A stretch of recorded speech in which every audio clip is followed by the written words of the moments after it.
Are we rolling?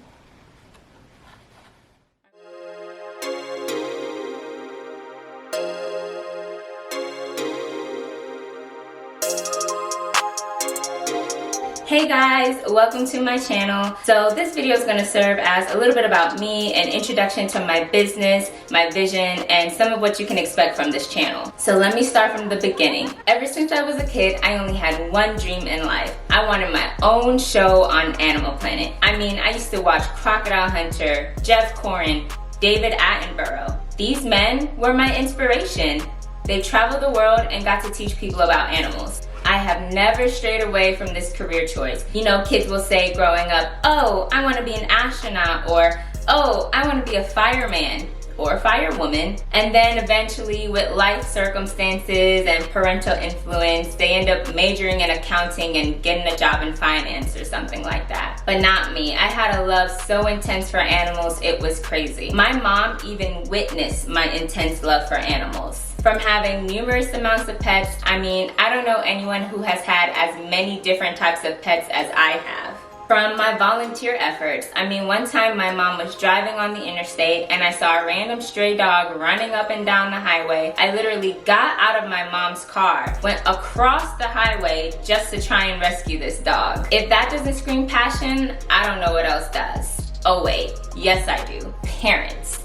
Parents scream passion. If you're Jamaican, Caribbean, or African, I know you understand. My mom's passion for my success only ended in one thing, and that was becoming a nurse. Don't get me wrong, nursing is a very lucrative career, and you'll almost always have a job anywhere you go. Look at what we're going through with this global pandemic. Our frontline workers, I truly applaud you all. It just wasn't for me. When it was time to follow my dreams and become a wildlife biologist, which would have propelled me to having my own show on Animal Planet, my mom uttered these very Jamaican words to me that to this day have never left my mind. She said to me, "Me nah go to Africa fi identify the remains of a lion attack as me daughter."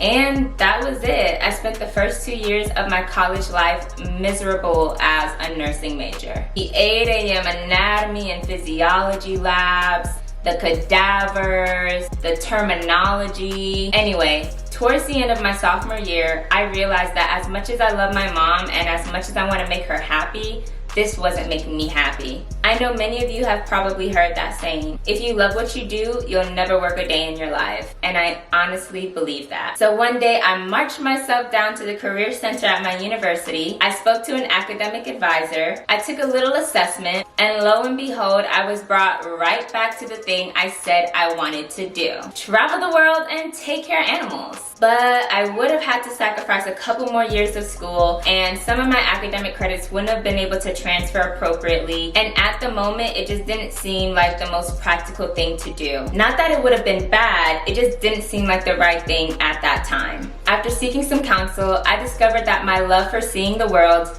even if it didn't mean taking care of animals while doing so, was certainly the direction I needed to pursue. With that, I was then transferred to the College of Liberal Arts and Social Sciences, where I majored in political science and international studies. I know my mom was probably worried, thinking, what job is she going to get?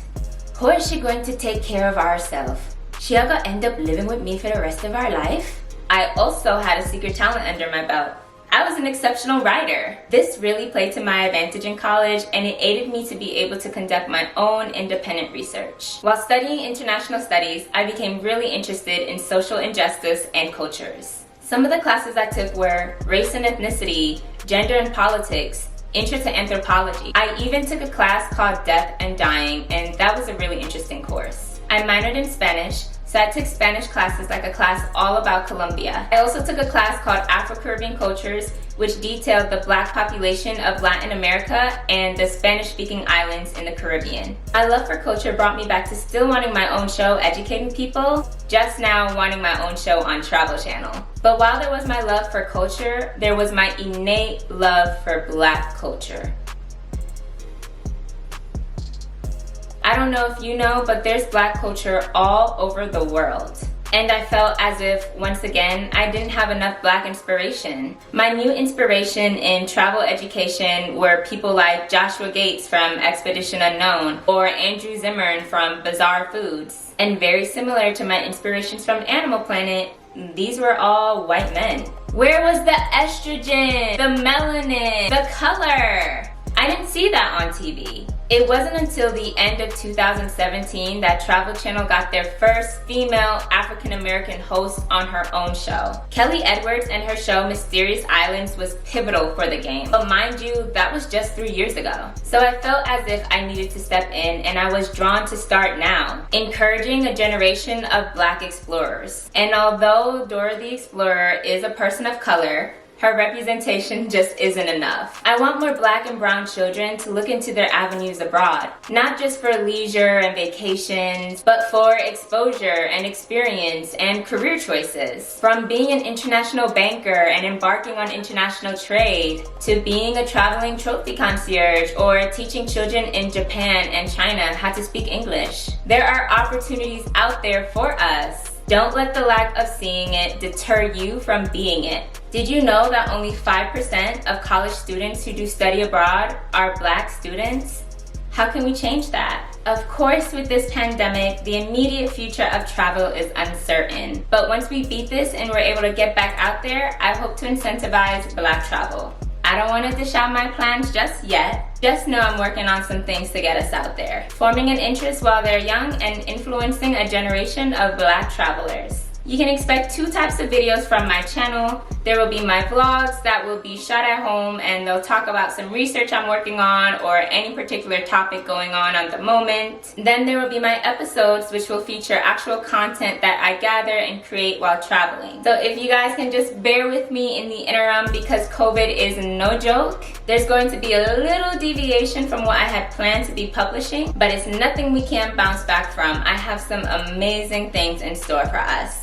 Well, thanks for watching this video, guys. This is my first video, so this is my baby. But I have so much more in store for you all. Go ahead and like, comment, and subscribe. Turn on post notifications so you can be alerted anytime I post a new video. And I can't wait to see y'all again on the roads well traveled.